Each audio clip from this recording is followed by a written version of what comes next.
Is this as good as Toyota's Hybrid? We're gonna find out in today's video. I've been living with this for a while, so this will be long-term test results. I'll include a link to my car buying guide in the description down below. Let's get right into the review.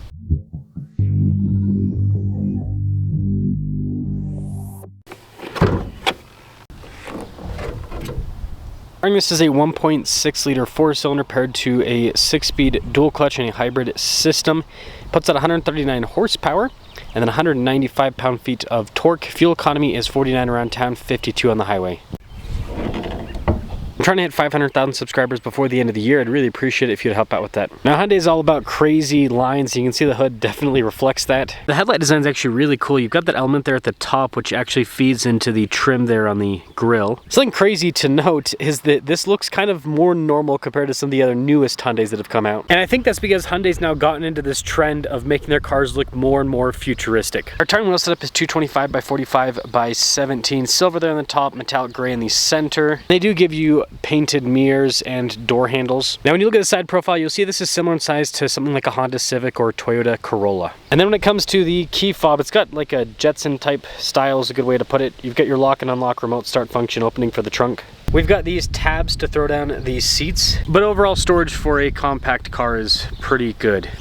And we'll plop that, no spoiler or anything in the back. You do get this cool light bar design here with the taillights. And the hybrid version doesn't have any visible exhaust tips or anything like that. So compared to some other packages on the Elantra, it seems like they've toned things down on this to make it look a little bit more normal. But let's check out the interior. Got a little cloth strip there around the door handle. And then you've got soft touch trim for the seats perforated down the center section. Now when it comes to space in the rear, I mean, I technically fit, but it is a little bit tighter. And then we do have some USB ports here in the back. And headroom back here, not massive, but I, again, do technically fit. Let's now pop up front.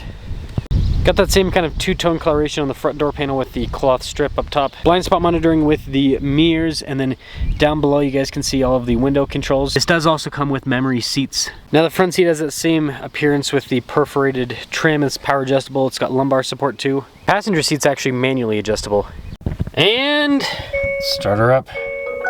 Soft touch trim around the steering wheel. You actually have a 2-spoke design. On the right hand side, you've got practical controls for the adaptive cruise control with your lane centering. That's for the center screen. On the left side, you've got your volume, voice command, phone controls. They give you a nice finish on the stalks there on the back. Now you've got a full digital gauge cluster. It does a fun animation with the different drive modes. I've just been driving it in eco mode. You guys can see I've been averaging 52.6 miles per gallon, and you have over 500 miles on a full tank, which is nice. Backup camera in reverse, good resolution with the system. Speaking of system, the infotainment system is quick to respond. Everything's pretty user-friendly. There's even a little hybrid tab. Most hybrids have this to let you know what the system is doing. It's synthetic, but you got some squishy material on the dash, and that's cool with the vent design that goes across. Now we've got physical controls for like the radio, for the dual zone climate, and then also for the heated and ventilated seats. Now I like how there's 3 different variations on auto so that you can have it be less intensive rather than just full blast if it's a hot day like today. Now this is our charging area with 12-volt USBs and then a wireless phone charging pad.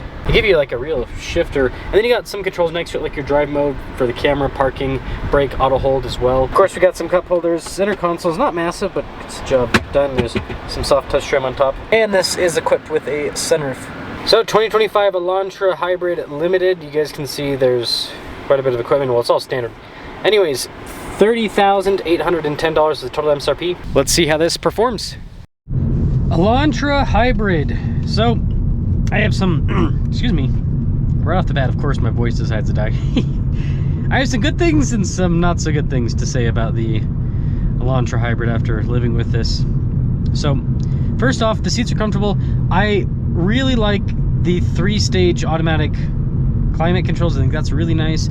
I like the toggle for the heated and ventilated seats, how you can just kind of toggle from one side to the other. It's really intuitive, user-friendly, and it frees up space rather than having 2 separate switches. I like when automakers do stuff like that that just, I don't know, minimizes the use of space. I like buttons, but dual-use buttons are fun. Now, this is an economy car, so it's not a luxury car, right? It's gonna have some road noise. The suspension's pretty comfortable, but you know, what I've been thinking about for the last few weeks, I've noticed that luxury cars have kind of like died a little bit. Like, people aren't buying them anymore.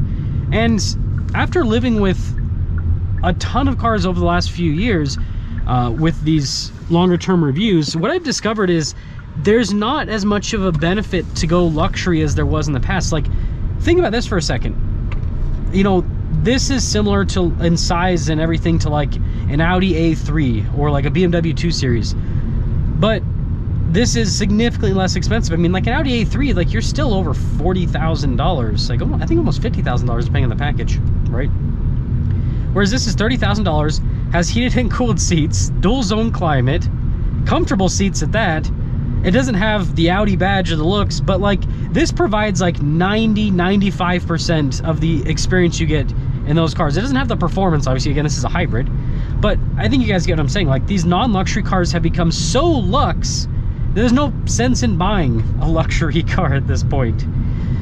And I think that, again, at $30,000, this has quite a bit of nice stuff happening. Now, let's get into my critiques. Well, actually, sorry, one last positive thing. Fuel economy's been great. Like, I've actually been able to get the EPA numbers, and so I think that is quite impressive. Okay, now critiques. The dual clutch transmission can be a little bit herky-jerky sometimes. And especially when you compare it to Honda and Toyota that are also in the segment. Toyota has, I mean, Honda has one car that's in this size category, which is the Civic Hybrid.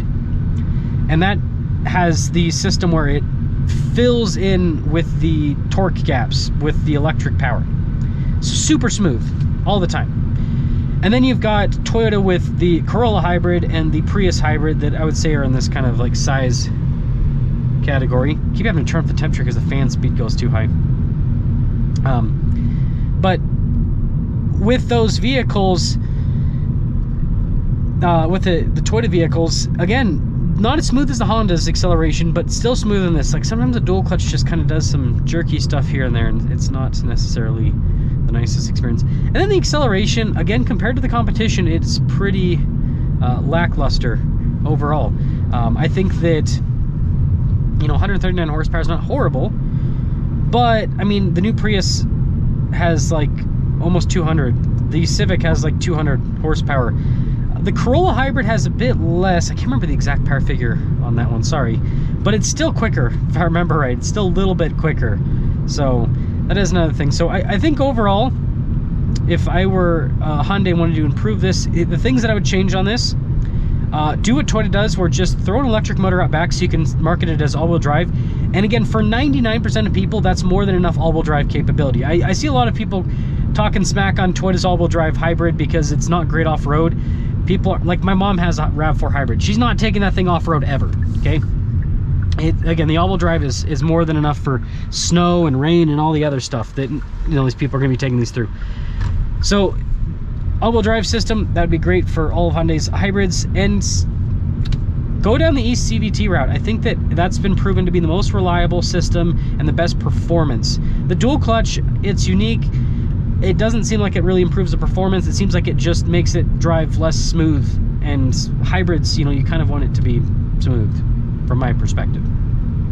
So that's the Elantra Hybrid. I think it's a solid car at, you know, very reasonable price point, especially considering the features that you get. But there are some things that I think that Hyundai could iron out with this to make it a better product overall. Let me know your thoughts.